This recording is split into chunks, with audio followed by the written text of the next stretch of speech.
Obtaining any item from a person by false pretense is a crime according to Section 316a of the Penal Code. Any person who by false pretense and with intent to defraud obtains from any other person anything capable of being stolen, or induces any other person to deliver to any person anything capable of being stolen, is guilty of a misdemeanor and is liable to imprisonment for 3 years. That is the law on obtaining by false pretense. Kindly like, subscribe and share for more educative videos. The capital of U.S. in Gishu County.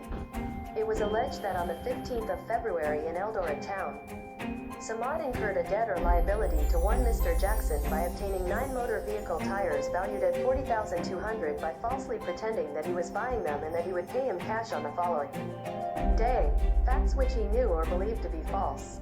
The evidence adduced in the lower court was that on the day in question, the appellant went to the shop premises of the complainant, namely Jackson, and ordered for 13 tires and 13 tubes. The price quoted for the items was worked out to $60,400. The appellant wrote 2 post-dated checks each for $30,200, and when one of the checks was presented for payment on the 9th of May, it bounced. But it was replaced by another check of $10,000 after he made a cash payment of $20,000. The latter check for $10,000 was also dishonored. After the payment of $20,000, the total amount due from him was $40,200. A check was issued for $40,000, after which he promised to pay $200 in cash, but when presented for payment at the bank, this check also bounced and the matter was reported to Eldoret Police Station.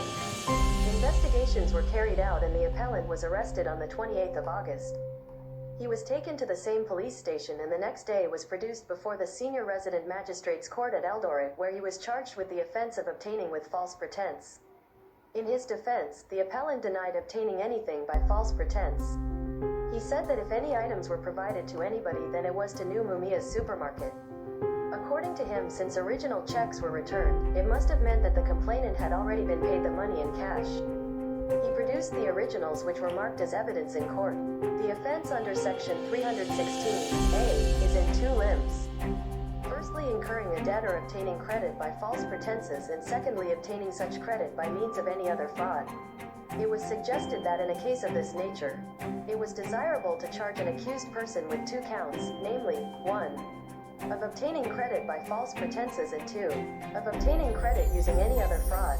Otherwise, the accused person may be confused and not know exactly with what offense he is charged. The offense of obtaining by false pretenses has 7 ingredients which have to be proved beyond doubt. 1. A false representation. 2. Which is made. 3. By words or writing or conduct. 4. Of a matter of fact. 5. Either past or present. 6.